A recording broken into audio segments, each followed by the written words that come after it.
something moving up in front of us. That's the Burm. That's the Burm. Right there, Greg. Get there. Next on Python Hunters. Look at the injuries to that animal. This dude is not happy. The hunters get struck, stuck, and splooged. Trying to uncover how a once-in-a-lifetime weather event This is not looking good for the Burms. could impact the python population in the Everglades. Something was eating it alive. Burmese pythons have invaded Florida. To eradicate them, the state's issued 15 special permits to snake experts. And these men got permits 1, 2, and 3. Biologist Sean Heflick has been chasing, studying, and breeding reptiles his entire life. I've never been afraid of snakes. Exotic reptile breeder and cop Greg Graziani knows his pythons inside and out. I got my first Burmese Python when I was 12 years old. Python breeding pro Michael Cole has sold his designer color mutations for as much as $25,000. I've learned about reptiles the hard way. I didn't go to school for it. It was a passion. Now, these snake breeders are defending the Everglades.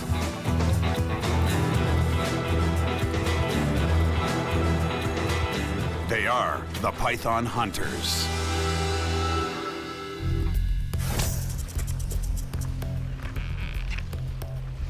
Recently, reports of python sightings have fallen off sharply. The hunters are investigating why. Hey guys, I got a Burm.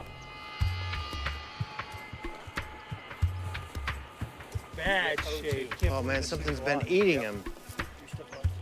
He's alive. Oh, he's very much alive. Look at that. Look at the injuries to that animal. Oh my, watch. You got it? Bad Something literally ate this while it was alive. While it was alive, couldn't get away. Wow. Dude, when I looked down, I thought it was a dead Burm, because all I saw was this portion of the tail. I don't know, it's been chewed on hard. I mean, big time, almost down to the bone. This animal had some spunk to it. Yeah, and no, look when how I grabbed much it, it damage, took look how off. tough these things This are. is actually truly horrific. It is, but scientifically very, very interesting. I think this is an incredible find because we are doing research.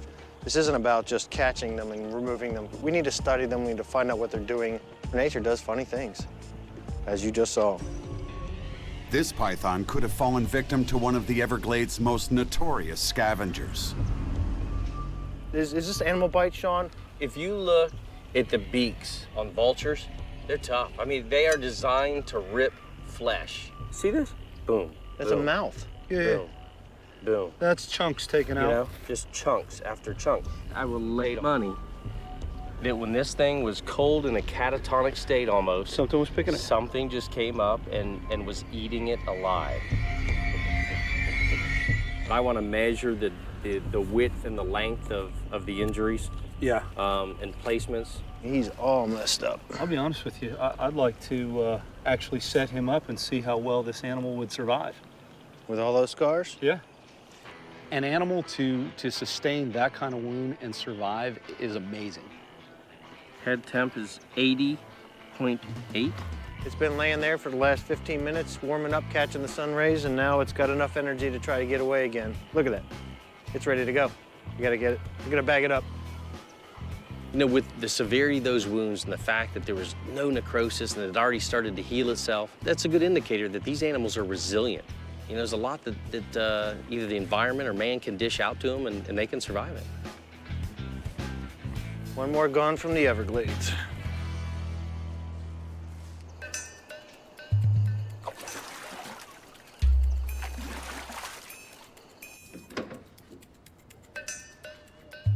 The injured Burm will now get a chance to recover in Greg's lab. We're going to take care of this snake here and see just how bad the wounds are, because a wound like this for any other animal would normally be fatal. If this animal is able to survive, it's going to let us know that they are a lot tougher than we believe. The Burmese python evolved in the full tropical climate of Southeast Asia. and it seems to have trouble adapting to Florida's colder weather. The difference between a cold-blooded animal like this Burmese python and mammals, which are warm-blooded, is this animal cannot regulate its own body temperature. It has to find sunlight during the day to raise its temperature. It will seek the sun, it'll get on hot rocks or pavement, and with the coloration on this skin being very dark pigmented, it absorbs heat extremely quickly, raising the core temperature of this animal.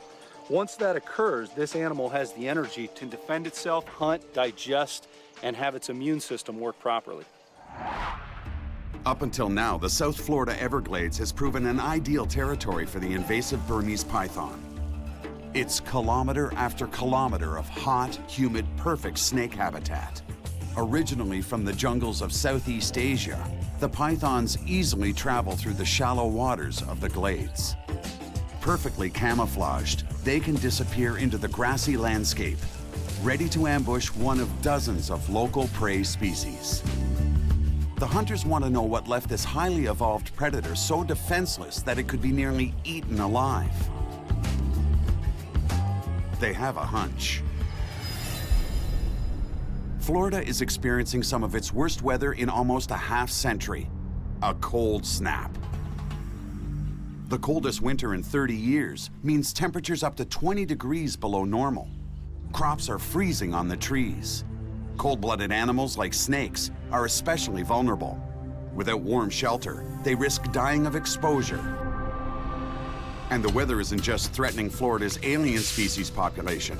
According to state officials, it's also having a catastrophic effect on native and endangered species. We have 1,000 manatees that were killed. We found 100 crocodiles, American crocodiles, in their native habitat down here in the saltwater, edge of the saltwater, were killed. The bonefish, the beloved bonefish you go fly fishing for, dead by the thousands. We had to put a closure on snook and tarpon and bonefish. The cold weather's upon us. It's dipping down, pretty quick now that that's sun setting. We had animals out getting the sun, but once the sun gets off of them, it's just too cold, Sean and his son Thorn rushed to get their exotic animals under cover. For most of the year, Florida's climate is nearly perfect. Cold again. I gotta come inside. For animals that evolved to live in tropical forests, like the Burmese python. But the short winter here can be hard, and this one is the worst in 30 years. Cover the tortoises up, get them in their hay.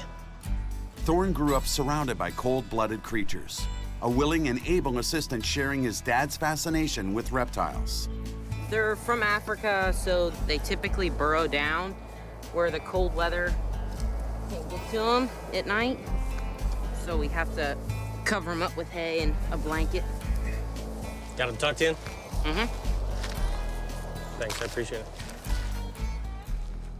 Now everyone's speculating what the impact of the cold snap has been on the invasive Burmese python. They don't belong here. They're outside of the range, and the cold will kill them. It's going to be very interesting to find out how the wild population does. If I had to, make an educated guess, I'd say that they're gonna lose some snakes, and the ones that do survive, it's gonna put them in a bad way. The hunters want to find out how badly the pythons have been hit by the cold. They also want to test a controversial theory on Burmese python spread. A report from the U.S. Geological Survey suggests that these invaders could spread from South Florida across a third of the U.S. The hunters want to know if the cold can stop their spread. For if the pythons can't survive this, then there's little chance of them surviving further north.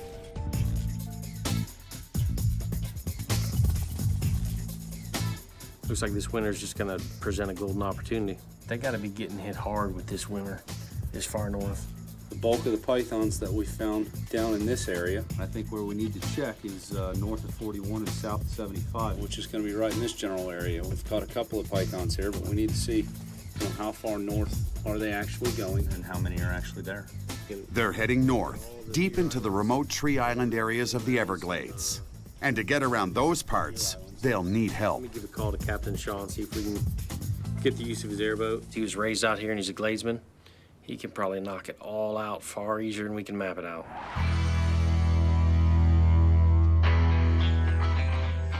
For the guys, hunting in the ever-changing Everglades can be an adventure in navigation. So when they need a gladesman, they call on Captain Sean Myman. Gladesman's a person that has a desire and a strong love for the Everglades. There's no secret handshake. It's just more of a comfort level. You spend enough time out here and it really becomes a part of you. You know, I couldn't imagine life without it.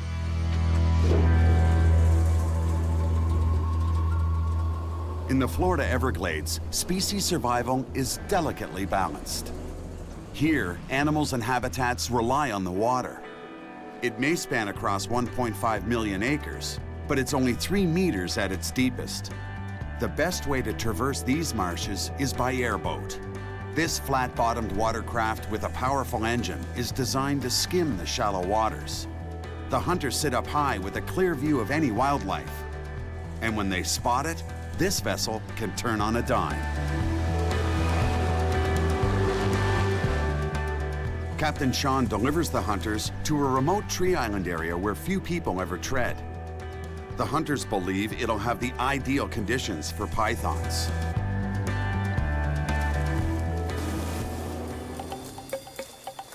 Hey man, this area over here is perfect. Look at the sunlight coming through here. But there are holes all over the place on this thing for rodents and that. Let's see what we can find on this while the sun's still hitting us. Yeah, this is nice. The hunters are beginning to wonder if any pythons survive the cold snap. Oh, what you got? Vertebrae. That's a good-sized python. That's bigger than anything we've seen so far. Vertebrae. Yeah, there's ribs all over the ground here. Yeah, look at this. Yeah, a massive snake. Look at the width on that. The size of the rib cage indicates a massive python. That is going to be a big animal. Oh, look at this. Oh, yeah. Skull? What you got? No, I got jawbone. He's got bottom jawbone. Ouch. Look at those teeth. I mean, that's a big animal. Potentially, that's 15 foot plus. This might be the biggest snake we've encountered thus far. The longest Burmese python ever found in the Everglades was just over 5 meters. In the wild, male Burmes typically grow to 3 meters and females to 4 meters plus. This one was probably as large as they get, but even at that size, something was able to defeat this giant snake. Ribs everywhere. Some of them busted. So what do you think? Something was preying on this snake? In normal conditions, a snake that size would be formidable. After seeing this, Sean develops a theory. The cold must be hitting the bigger pythons harder, slowing them down, making them easy prey. Ribs don't just inadvertently break for no reason. They're tough. Well, you know what? This is all cool, but I'm gonna hunt live snakes. You guys have fun with the bones. Well, I'm torn. You know how much I love bones. I'll tell you what, you hang here with your skeleton, and Michael and I, he's already ahead of us out there in the sunlight where something's gonna be laying. Okay, if I don't go, y'all ain't gonna catch squat, so I'm gonna go with you so you actually have a hunter with you. All right, Slowpoke, you ready? Oh! More pythons. That's a whole different snake at this distance. Oh, yeah. Let's get GPS. This graveyard holds a lot of data for the hunters on python survival. So this thing's been picked clean. But they're a long way from home and running out of time before sunset. This is not looking good for the Burmes out here. I mean, with this cold front that's come through, we're finding, you know, carcass after carcass here. You know, the worst part is we're running out of sunlight. Yeah, well, I'm hurrying here, man. You know, if you can't keep up, we're gonna have to get a better secretary. Yeah, well.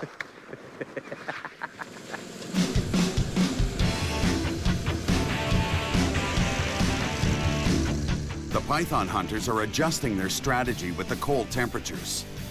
They're wondering where the snakes could have gone. And to find out, they're taking deep cover. Oh, dude, go back there. It's a whole big old pit. Maybe it's wow, it's bigger than I thought. Sinkhole cave or something? Let's check it out. Oh yeah, look at that. What do we got? Looks small cave there. Oh yeah, boy. I love caves. Man, talk about a place where pythons could be hiding out when it gets cold. Scattered throughout the Everglades are islands known as hammocks. trees have colonized the top of these slightly raised limestone shelves. Wow.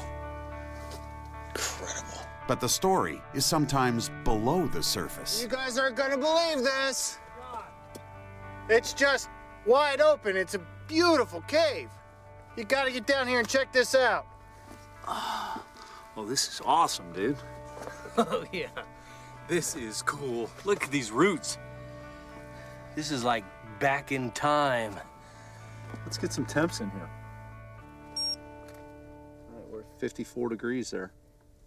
So it's actually, you know, a little bit warmer down in the bottom of this cave. Now, I don't know how much body heat we're throwing off. What you're gonna find is that because we're underground, the rock, the walls, the dirt acts like a perfect natural insulator. This is prime real estate for snakes, man. You know, so if it's 30 degrees outside and it's 54 in here, it's over 20 degrees difference, you know, for the positive. So, you know, this makes for a great little micro refugia where they can get in and out of the cold and you know, wait for it to pass. So for those of us without the letters behind our name, can you define micro refugia? Yeah, I mean, micro refugia, you know, just like it sounds, micro, it's a small refuge. You know, it's an area where animals seek to take, you know, seek refuge and safety. So I'm looking it up. yeah, right. No. When we get above ground, I'm looking it up. I don't believe you.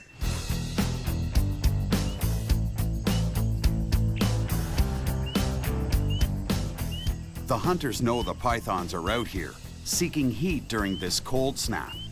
But they just can't seem to find them. They head out to the warm, rural roads, hoping their luck will improve. Oh, wait, snake. Where? Back. Back.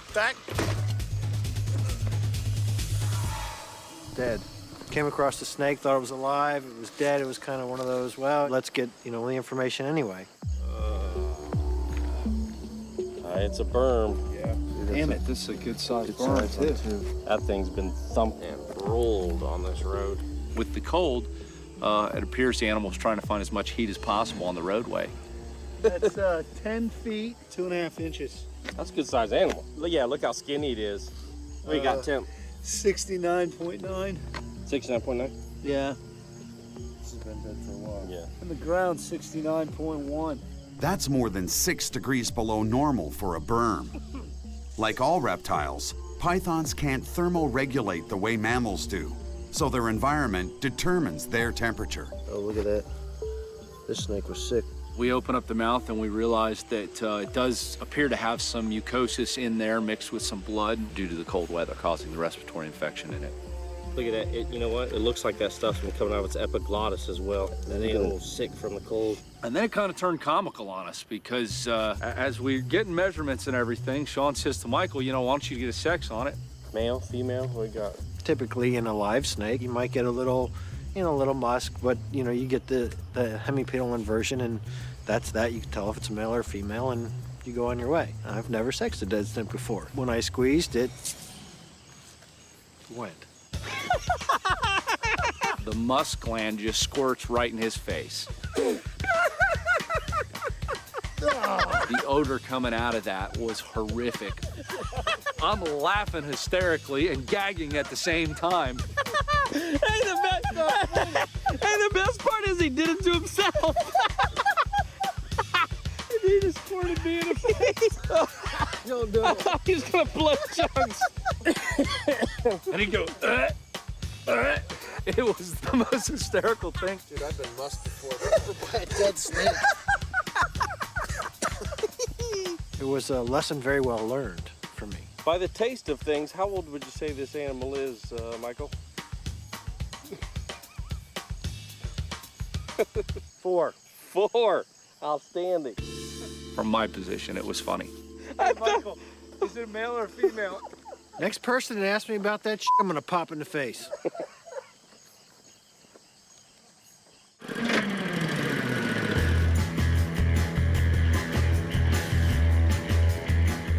After being splooged, Michael leaves to get the stench off his face and clothes. Greg and Sean are heading out looking for python survivors.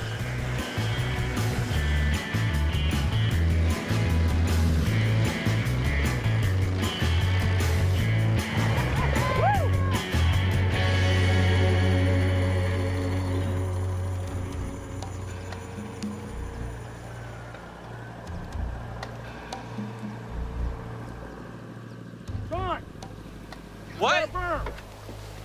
Real. Man, don't let him ditch in that water. He looks a little. Whoa. No, this thing is pitiful. This thing is not moving. He has absolutely no power. I mean, look at this. He is dehydrated. I've never seen a snake this skinny. Look at the pelvic girdle right here is sticking out on this animal.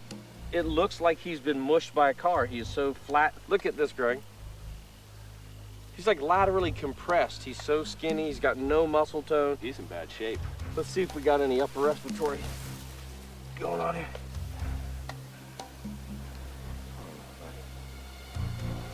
Oh, look at that. Look at this. Look at this. See that? Bloody mucosal. Oh, look. He's got a little bit of stomatitis right there. See that? Ooh, look at this. Look at that chunk coming out of the thing. The snake experts recognize an infection of the mucous membranes, a telltale sign of a depressed immune system and a fatal cold weather malady. Well, if that's the case, that's due to the cold. This is really an example, though, of what this extreme cold snap has done. Some of them got hit hard right away. Some of them have upper respiratories and other problems associated with the cold, and they're just fighting. We've never caught a python in this poor shape. I mean, we got a cold spell coming in right now. This animal. Nah, he would not be long for this world. Whether we caught him or not, he just wouldn't be around for very long. He's on his way out. With the dead animals we're finding, and with the really sick animals from that cold snap, our numbers just went to one side. We were looking at about 50-50 live and dead. Not anymore. Within the last couple of days, we've jacked it way up. It's 68 off the head. This berm is cold now and will only become colder as the night wears on. You know, we need to get these out of here, but I hate to see anything suffer like this. No doubt.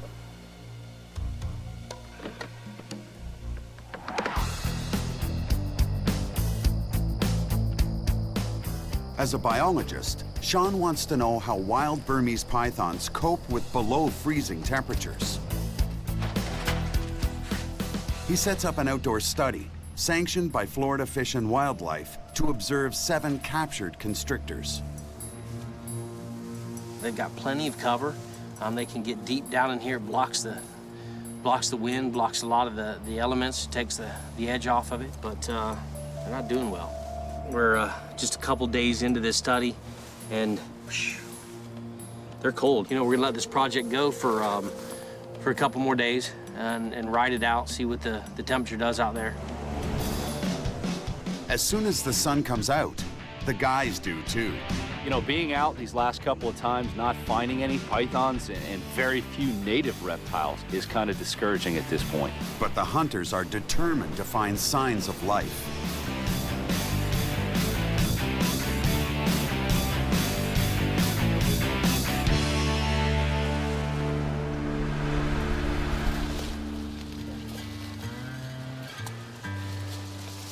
They know that morning is the best time to see any of the 29 species of snake living in the Everglades.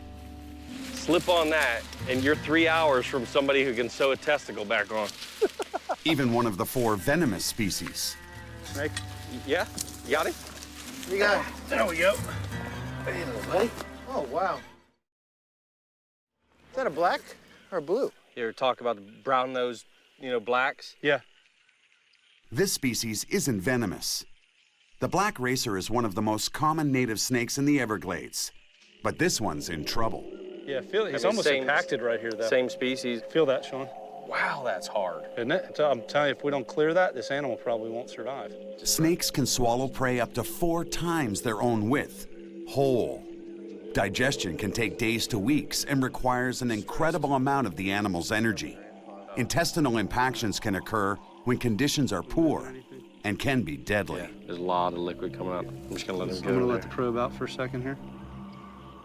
Oh, that's foul. That's not. That's some It's perfume. it's almost like septic. Yeah. Well, if he didn't clear this, he'd be dead. Bit of feces. That's what's just crazy hard. There How's you it go. feel to save his life there? Well, that's good. That's what we That's do. a beautiful animal. Look how dry this is. He'd have never passed that. There's no way. Crazy. The digestive enzymes need a certain temperature to be able to really process it at optimal. And with this cool weather, it's just not getting that. A lot of these snakes aren't, so it causes a massive impaction down there. but it's clear now, so he's got a long life ahead of him, hopefully. When you look at the North American snakes, they have evolved in this environment, in this system, and they hibernate. They just basically go into a almost catatonic state during the cold months, and then when it warms up, they emerge, you know, into the warmth, into the heat, and they go through their reproductive events. Burmese Python has not evolved with that capacity.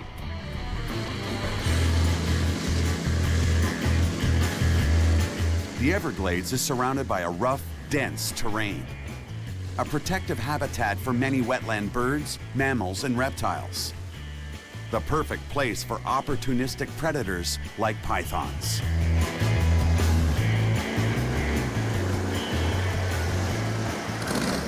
Whoa, snake right there. Where? Right here. I'm gonna ran right over. Out the other side. I was watching out your side and almost ran right over the little monster. Coming out from the saw grate. Look at this. Look at this pile of rocks back here behind us. Oh, he might have been moving right out of there. Oh, this dude is not happy. Yeah, look at that. Let's get temps real quick before you heat him up. 84. 84, so he's been out sunning a little bit. The Burmese python's ideal body temperature is in the upper 20s Celsius. He's got good muscle tone. He looks all right. You ready for a stretch? 87 total. The data they collect on each capture will help state wildlife officials better understand the extent of the python problem and how to manage it. Let's take a new data measurement we don't typically take. Let's take a girth at what we think is the widest part of the body. To show how healthy the snakes are. Yeah, let's get that. I think 1/8 1/4 right on the money. When you look at this one, I would expect this snake to be good 9 to 10 inches in girth in captivity. You know, for a wild animal, he's healthy wild weight. Oh, he's definitely, he's in excellent shape. He's got, He's headed out again. Yeah, he's wanting to cruise and grab that bag, and let's get him bagged up. During a capture, the python will expend its energy quickly in defense. For a period, it's almost completely docile until it's worked up enough strength to try to escape again. Just don't need to have a release on top of a capture, do we? Let's get some spray in there. We know how you like those ends, man. I want to temp gun those rocks. Yep, Let's see what the temp is on those. Yeah, the temperature on these rocks are elevated. We're getting readings at, 7, 8 degrees higher than the surrounding. This is some great cover right here, actually. Oh man, there's all kind of crevices and holes in there. Nothing big is gonna be in there. The tiny crevices in the protective rock habitat probably saved this smaller python. Whoa, what's that? I got a Burmese python carcass. Serious? Yep. But no such luck for the larger snakes. Oh yeah. Oh yeah, that's a big animal. This one's dead. That's more evidence supporting the hunter's theory that the small animals are surviving the cold better. A large python would take a lot longer to get its core temperature where it needed to be active. At the same time, it's going to lose energy a lot quicker if it has to exert it. The smaller pythons can heat up much quicker, and that's why they tend to be faring better in the cold weather. No doubt. Look at that. Still got a little bit of flavor, huh? That one, though, this is crazy. What's wrong, Michael? Michael's gonna vomit on me. Did you get any in your mouth? I'm wondering what kind of animal preyed upon this python.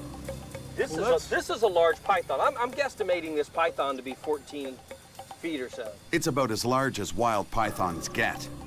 The bigger they get, the bigger prey they need, from rats to rabbits on up. They are efficient predators, digesting everything but small amounts of hair from their victims. Deer? Right by your foot. Look at that. What is that? Right here.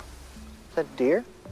No, it's not deer. It's wild hog. Hey, there's more feral over pig. here. Whatever, if that makes sense, because this was a large animal. Look at all this. Yeah. He ate something as large as a wild pig down here. This animal needed to get a lot of sun to help digest that meal, which is going to make him extremely sluggish. It's going to make him very vulnerable. Right, but what's the one animal that's really common in this system that can bust and crack ribs of a 14-foot plus python. Those are the gators. Those are the gators, no doubt. No doubt. Meet the giant python's match, the American alligator.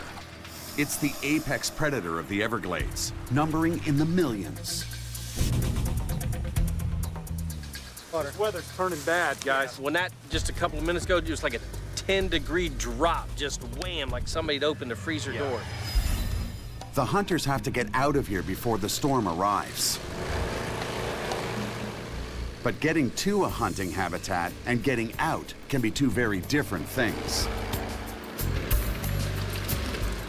All right, I'll push.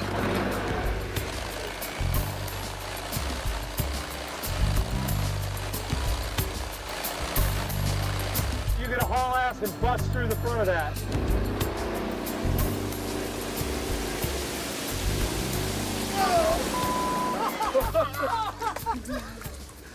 Oh, my boots were stuck under the muck.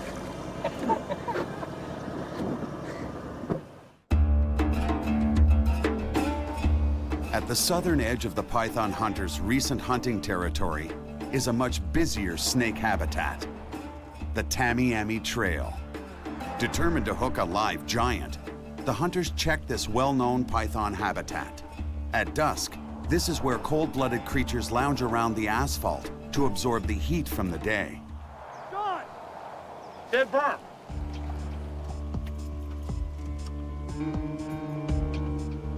It used to be a Burm. Now it's a coiled corpse. This is a prime example of what's happened during this cold snap and these freezes because it's coiled up tightly, trying to get some sun, trying to warm itself up, I presume, and it just didn't make it. We can get a fairly good idea of the size of this snake from doing simple morphometrics.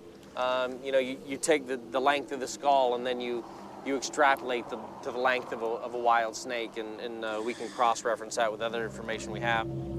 Sean's calculations put this snake at just over 3 meters. Definitely check out the teeth on this, though, up close, which is really cool. Yeah, no, it's got a fair set of chompers there. If you were a marsh rabbit or a wood rat, you know, that's the last thing you'd want to see coming at you, but if you saw that, it's too late.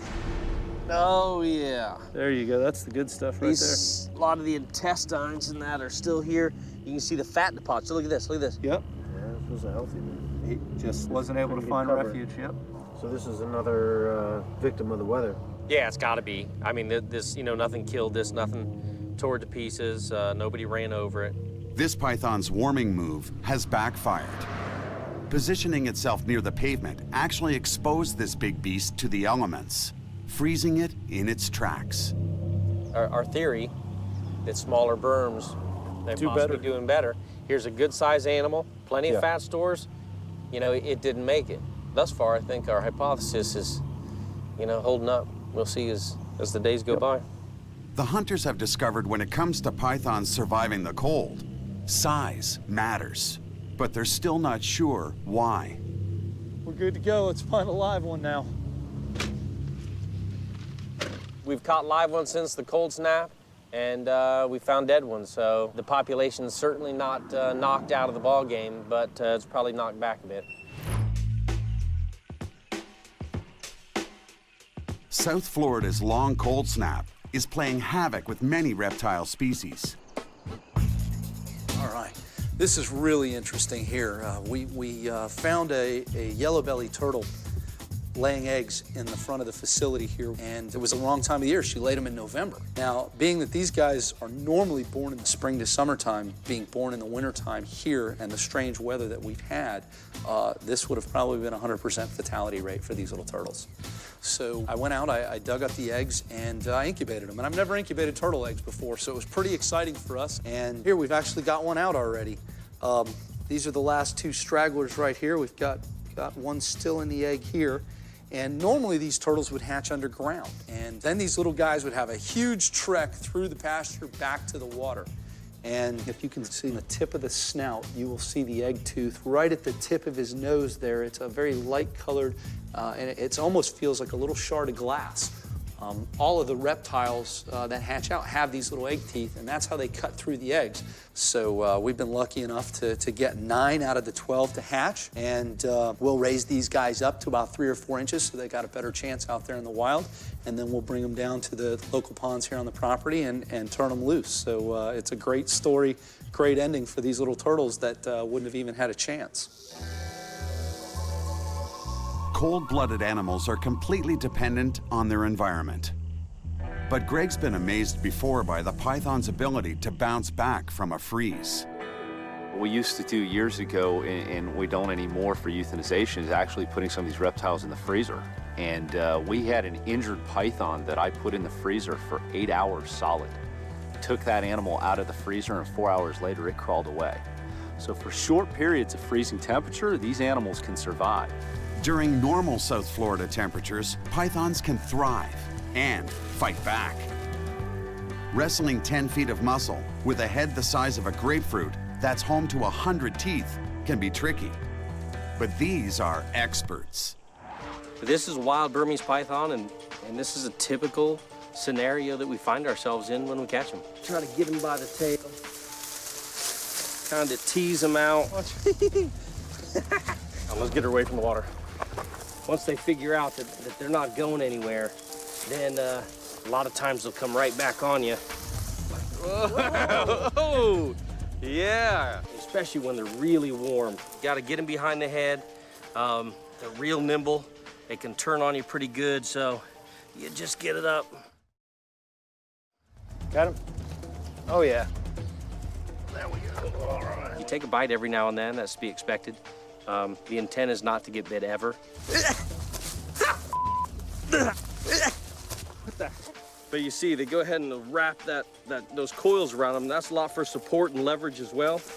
And then they'll try to pull out of your hand.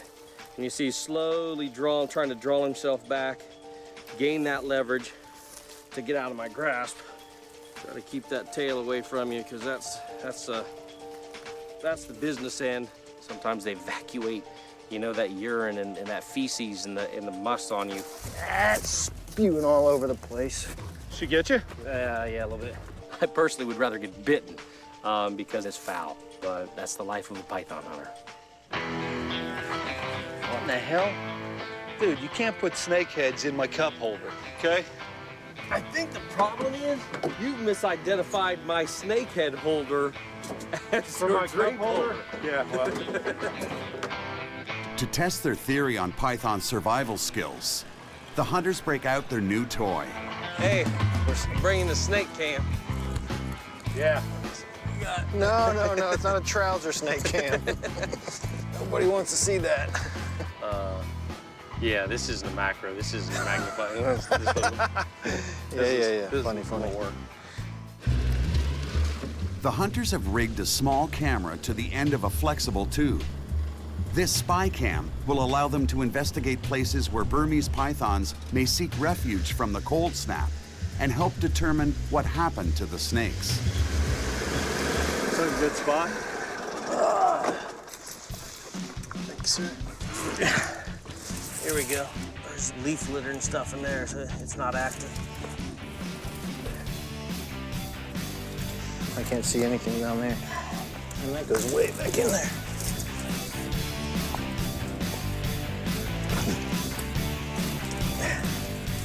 Anything in there? Rodent burrow looks like, and it's all cleared out.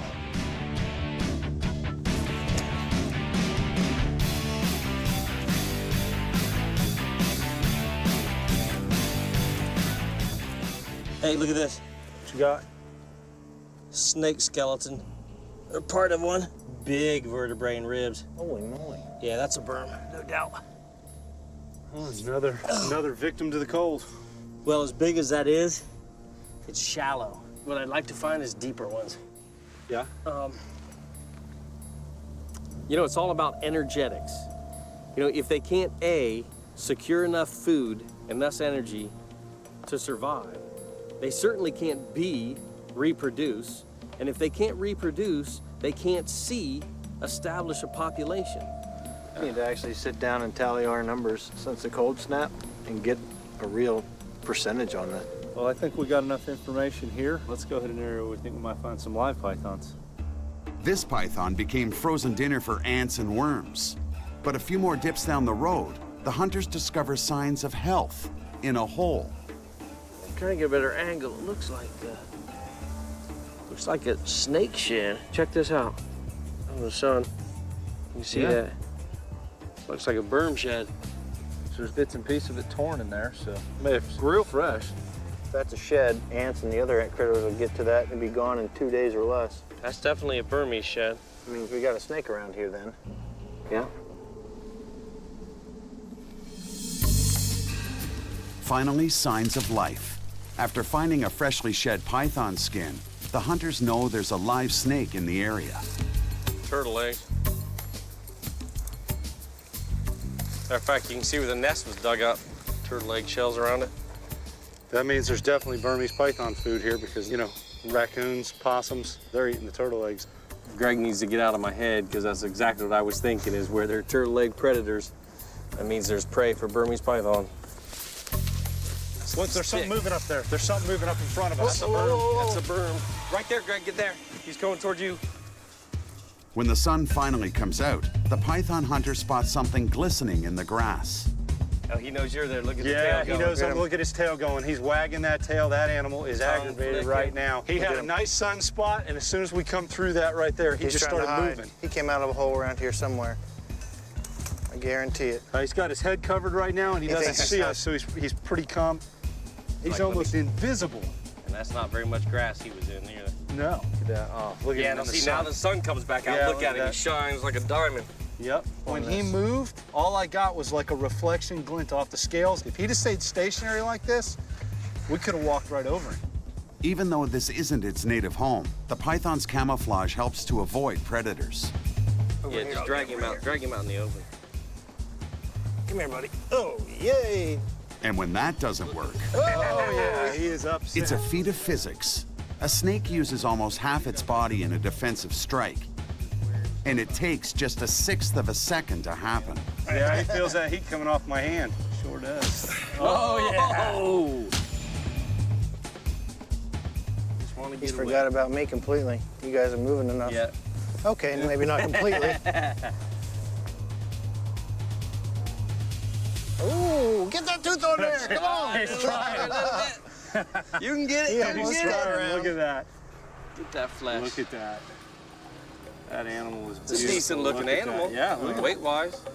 Yeah. But one of the smaller ones we've seen out here, and we look at these holes that we've been finding, That's perfect size to get in there.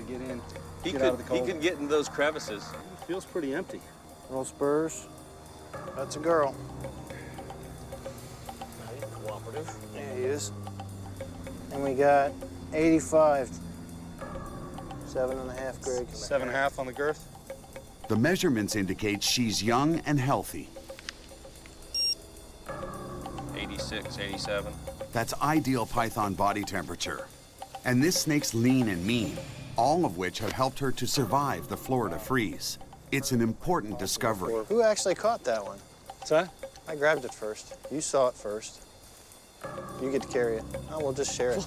Wait a minute, wait. Kidding? Wildlife officials think between 3,000 and 100,000 pythons live here. Even if it's possible that 50% succumb to the cold, there's still a huge python problem in the glades.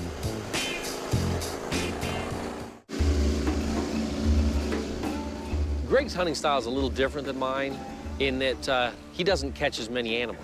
Banded right there. Stop. Banded water Stop. snake right there. Stop right down on the rocks. We're both go-getters. You know, if anything, we're racing each other to the snakes, and you know, it's a friendly knockdown, drag out to see who gets there first. Holy cow! Look at that gator. Jesus. What a dick.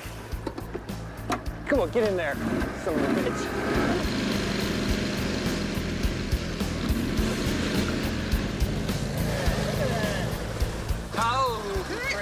All right, give me my snake. I got this fair and square. Fair and square, you bailed out of the boat on me. Look at that gator. Look at that. You didn't see the gator? Yeah, I saw See the gator. Yeah, I got that fair and Look at square. that. But he's a little sneaky about slipping out, trying to get that one up again on the numbers.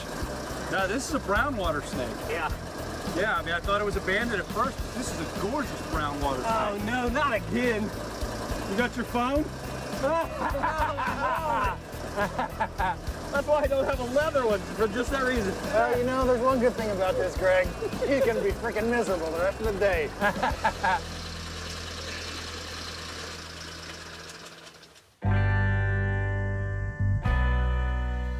The sun is back in Florida, and temperatures approach near normal.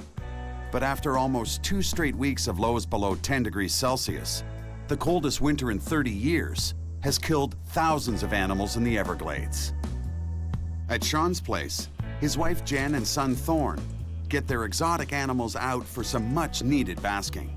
Meanwhile, the python hunters try to turn their data into conclusions. We're subtropical, and that's the tip of Florida.